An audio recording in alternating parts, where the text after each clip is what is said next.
What's your name? अगो, तू यहाँ क्या कर रहा है? आजा आजा। भागे भागो भागो भागो भागो भागो।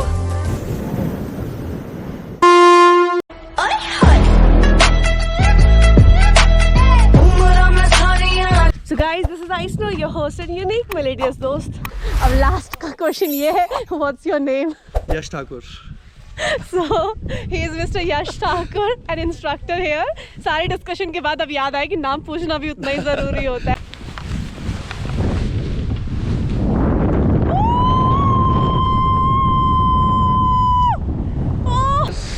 And he is my student. Okay. पिछले आधे घंटे से फ्लाई कर रहा है. ग्रेट. तो ये सफ़र कैसे शुरू हुआ? फ्लाइंग करूँ मैं भी.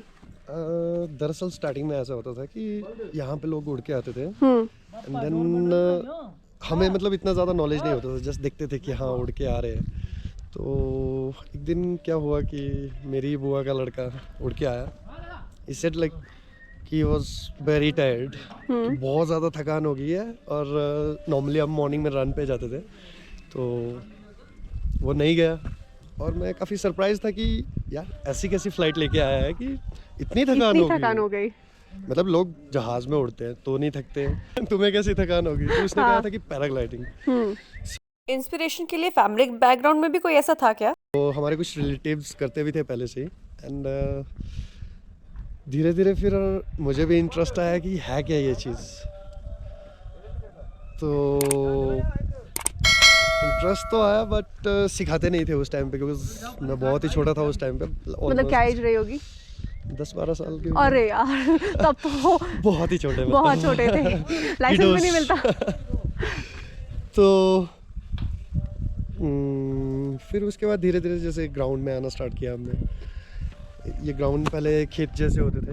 हाँ. तो वहाँ पे लोग लैंड करते थे. फिर हम देखते थे कि हाँ इस तरह से प्रैक्टिस कर रहे हैं. धीरे धीरे फिर हमने भी आना स्टार्ट किया.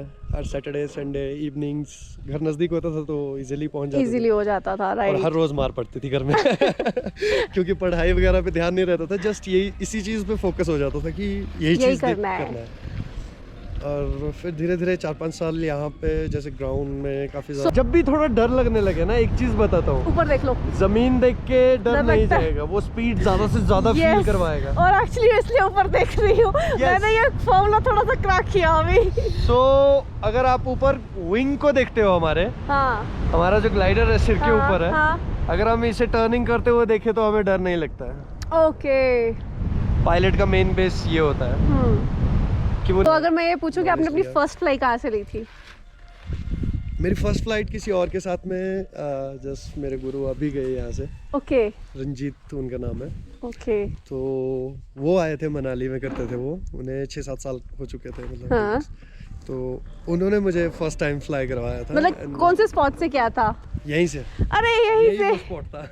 ये है बड़ा अट्रैक्टिव स्पॉट है. यस. अभी तो काफी चेंज हो चुका है, मॉडिफाइड. हाँ अभी तो लास्ट टाइम जब मैं आई थी तो ये बिल्कुल ऐसा नॉर्मल था. अभी तो इतना मैट्स अच्छे से लगे हुए हैं. यस. तो बीर से मनाली कैसे पहुंचे? फर्स्ट फ्लाइट हुआ एंड देन फिर सीखने के लिए मैंने थोड़ा उनको पूछा बट मैं काफ़ी छोटा था उस टाइम पे. तो फिर धीरे धीरे कोशिश की कि किसी और से सीख सकूं. नहीं सबने मना किया. छोटे थे तभी ना.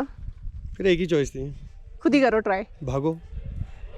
भागो मतलब घर से भाग जाओ. ओ भाई साहब, घर वाले कभी प्रमोट करेंगे नहीं. हाँ रिस्क की चीजों के लिए बच्चा है, छोटा है, अभी अकल नहीं है और ऊपर से ये चीज़ करनी है, इतनी एडवेंचरस है. और नेचुरल क्या होता है कि जो आदमी ज़मीन से जुड़ा हुआ है वो कभी हवा के बारे में इतना seriously come he. Because natural है, जो ज़मीन पे फसल उगाता है उसे पता है कि मौसम कितना डेंजरस है. वो हर पल उसकी खबर रखते हैं. पहाड़ों वालों को तो पता है कि हवा का कोई भरोसा नहीं है, मतलब है भी पर नहीं भी है. मतलब वो 50-50 चांसेस है, तभी तो एडवेंचर और रिस्क साथ में है. यस. सो घर से भाग गया, फिर मनाली गया. मनाली इन्हीं के साथ में, इन्हीं के पास गया, रंजीत के पास ही. एंड इन्होंने फिर थोड़ा सिखाया.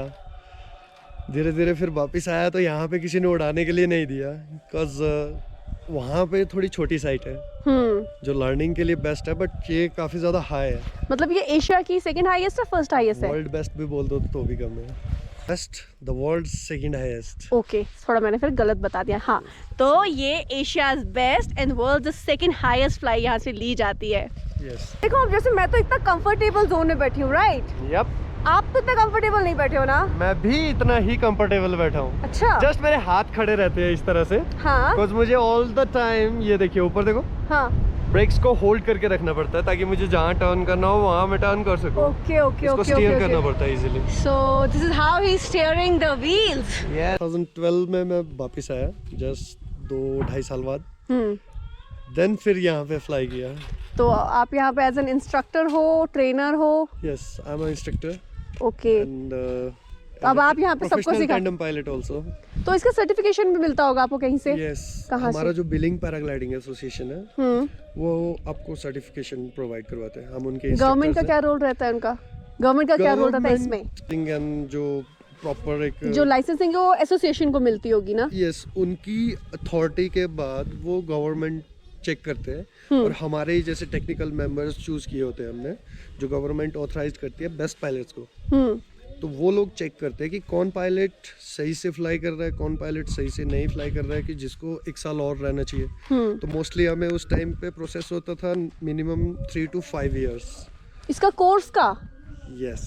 हाँ, मतलब it is a kind of study है। और को उड़ाने के लिए हमें इतनी सर्टिफिकेशन चाहिए होती थी। नॉर्मली क्या होता था कि 500 से 1000 घंटे के बीच में अगर आपके पास एक्सपीरियंस है एयर में रहने का, तो आप मैनेज कर सकते हो उन चीज़ों को, बिकॉज आप हैबिचुअल हो 500 घंटे। उस तरीके से फिर धीरे धीरे सीखना स्टार्ट किया। सो आपका कोर्स कितने टाइम में कंप्लीट हुआ? 3 साल? मुझे 6 साल लग गए। ओके, ठीक है, जितना ज़्यादा एक्सपीरियंस उतनी ज़्यादा हमारे लिए सेफ्टी है। स्लो प्रोग्रेसिव, बट हाँ आज की डेट में वो काफ़ी फायदेमंद है। ऑल्सो मेरे पैशन के लिए भी अच्छी बात है वो। बिल्कुल। यस, बिकॉज मैं पैशनेटली सीखना चाहता था इस चीज़ को, तो उसमें क्या होता था कि थोड़ा स्लो प्रोग्रेस बट स्लोली। कछुए की चाल चलो लेकिन जीत जाओ। चाल चलो पर चलते रहो। चलते रहो। सो अभी तक कितनी फ्लाइज करवा दी होंगी आपने, कोई आइडिया? लाखों से ऊपर। यस। ग्रेट। और अब थोड़ा सा ना, देखो पॉजिटिव हमने इतना कुछ डिस्कस किया, थोड़ा सा नेगेटिव, क्योंकि नॉलेज के लिए वो भी इम्पोर्टेंट है। जी। कि दैट्स रियलिटी, हम उसको छुपा नहीं सकते, क्योंकि वो पहली चीज़ है। वो पहली ही चीज़ है। सो कितने इंसिडेंट रहे होंगे आपके साथ personally? Mostly Bir is a safe site.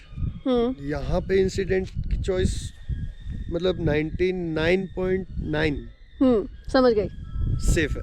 ठीक है। जस्ट जो 1% है वो भी 0.001% है। यस, वो वेदर पे डिपेंड करता है। ओके। और मोस्टली क्या होता है कि आपके टीच करने के तरीके पे रहता है कि आप अपने सामने वाले को क्या चीज़ बता रहे हो और वो क्या चीज़ समझ रहा है। तो वो प्रॉपरली अगर ब्रीफिंग अच्छे से की जाए तो इंसिडेंट के चांसेस बहुत ही कम रहते हैं। ठीक है, तो बहुत अच्छा लगा सुनने में, जानने में, समझने में। सो के गुरु मिस्टर रंजीत, राइट? एंड आपका जो पैराग्लाइडिंग जो भी एसोसिएशन है उसका नाम? Billing paragliding association. ओके। और बीपीए। और जहाँ से टिकट्स आपके लिए ली जाए? मेरा खुद का सेंटर है अभी। हाँ जी। तो पैराबिलीज करके हो। पैराबिलीज, तो आप यहाँ पे आके इनके थ्रू कर सकते हैं। And he is well experienced person. Paragliding world championship, उसमें आपको सिंगल ही उड़ना है? यस, नॉर्मली हमें क्या है, जैसे बेस्ट परफॉर्मेंसिव ग्लाइडर्स के साथ यहाँ से ही उड़ना पड़ता है, जो आपकी कैपेसिटी के हिसाब से, जैसे आप जिस लेवल का चला सकते हो उस लेवल के हिसाब से आप कंपटीशन फाइट कर सकते हो। ठीक है। इसमें भी अलग अलग, जैसे रेसलिंग में होते हैं ना, इतना केजी उतना केजी, यस, उसी हिसाब से होता होगा ना? कैटेगरीज रहती है इसमें। जैसे आप जैसे हम नॉर्मली कैटेगरीज चेंज करते हैं, A, B, C, D and then C। तो सबसे अच्छा, C is the best one, जिसमें हम 100 किलोमीटर्स पर आवर तक ऑलमोस्ट ट्रैवल कर सकते हैं बेस्ट स्पीड में। तो वो एक तरह से कंपटीशन ग्लाइडर्स ही है। नॉर्मली क्या है, उससे पहले आपको इन लेवल से होके गुजरना पड़ता है। A is a like basic glider, जिसमें आप नॉर्मल चीज़ें सीखते हो, ग्लाइडर को कैसे समझना है, क्या फीलिंग है इस चीज़ की, क्या हो सकता है और क्या नहीं। तो बस वैसे ही अप करके, और लास्ट है C। धीरे फिर स्पीड धीरे धीरे बढ़ता जाता है। जो बेसिकल होता है उसका स्पीड कम रहता है। ओके। और जो धीरे धीरे जैसे बी में आओगे, थोड़ा स्पीड और हाई हो जाएगा, ग्लाइडर का रेशियो चेंज हो जाएगा। वो ज़्यादा ट्रैवल कर सकता है। फिर देन सी में वो और ज़्यादा ट्रैवल कर सकता है। डी में फिर कंपटीशन की तैयारी कर सकता है। इस पे एक क्वेश्चन और है कि जैसे जो ग्लाइडर्स होते हैं, क्या इनके भी डिफरेंट क्वालिटीज होती हैं? यस। ये सारे ग्लाइडर सेम है? ये कॉम्पिटिशन्स में डिसाइड होता है मोस्टली, लाइक कि कौन सा बेस्ट मशीन है। ओके, सो ये वैसे ही आप डिसाइड करते हो उसकी तरह से। ओके, अच्छा अब यहाँ से मिनिमम फ्लाई कितने टाइम की होती है और मैक्सिमम फ्लाई कितने टाइम की होती है? यहाँ से जैसे नॉर्मली एज अ मतलब एक हर एक साइड का अपना एक वर्ल्ड रिकॉर्ड होता है। हम बीर का डिस्कस करें तो हम यहाँ पे ऑलमोस्ट 8 घंटे तक फ्लाई कर चुके हैं, मैं खुद भी कर चुका हूँ। Okay, great. So we hopefully से कि अगर वेदर कंडीशंस हमारा साथ देती है थोड़ा और नेक्स्ट स्प्रिंग में तो रिकॉर्ड ब्रेक करने का है। 9 hours is the main task for everyone जो भी यहाँ पे मतलब वर्ल्ड रिकॉर्ड अटेम्प्ट के लिए आते हैं। अच्छा, यहाँ पे वर्ल्ड रिकॉर्ड अटेम्प्ट के लिए भी आते हैं लोग?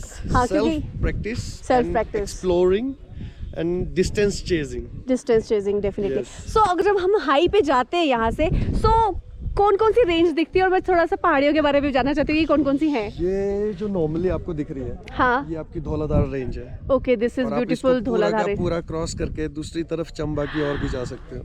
सीरियसली? वहाँ से then come back single flight, यहाँ से एक साइड से जाना। नॉर्मली ये आपके जो माउंटेन्स है ऑलमोस्ट 4500 मीटर्स की हाइट पे है। ओके, जो टॉप है इनके। हाँ। इनके ऊपर से निकलते हुए आप दूसरी साइड जा सकते हो एंड देन रिटर्न बैक।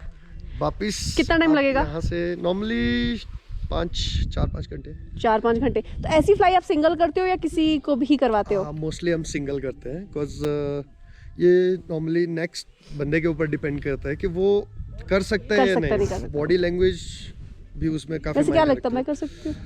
करने को आप कर सकते हो। मोस्टली क्या होता है कि एयर में जाने के बाद हम बहुत ज्यादा सर्कलिंग ये मुझे जरूरी है ना बहुत ज्यादा सर्कलिंग करते हैं, सेम लाइक एन ईगल।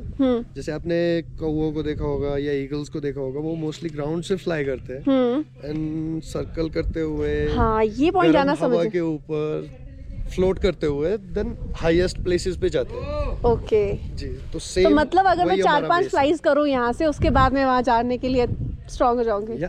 अच्छा, ऊपर कितने कट दिलवाते हो? देखो मोस्टली ये भी आपके ऊपर ही डिपेंड करता है कि आप कितना कंफर्टेबल हो इस चीज से। जैसे ना मैंने भीमताल से पहली ग्लाइड लिया था, कट में मुझे थोड़ा डर लगता है, ऐसे में ठीक थी। जी, बिकॉज वो क्या है थोड़ा ग्रेविटी के साथ हमारा प्ले रहता है। हाँ, जिसमें हम ग्रेविटी फोर्स डबल कर सकते हैं, ट्रिपल भी कर सकते हैं। अच्छा। सो जितना ज़्यादा फोर्सेस बढ़ते जाएंगे आप अनकॉन्शियस लेवल की ओर रन करने लगते हो। थोड़ा सा उसके लिए मेंटली ज़्यादा प्रिपेयर होना पड़ेगा और थोड़ा प्रैक्टिस, बिकॉज हम रोज करते हैं तो हमें तो आदत हो चुकी है, राइट। और कंसंट्रेट कहाँ रखना है, क्या करना है, क्या चीज़ मूव करना है, क्या नहीं, तो वो उस बेस पे रहता है। वो आपको प्री डिफाइन करना पड़ता है पहले कि हाँ, डिस्क्राइब करके कि आपको इस तरह से बैठना है, आपको ये चीज़ देखनी है, ये नहीं। ठीक है, फिर अब बाकी की बात तो हम आज की फ्लाई में करेंगे। ज़रूर। ठीक है, thank you. So it was really nice to talk to you, और बहुत नॉलेज मिली है एंड और डेफिनेटली व्यूअर्स को भी मिलेगी। सो यहाँ पे आए तो मिस्टर यश ठाकुर से मिले। आप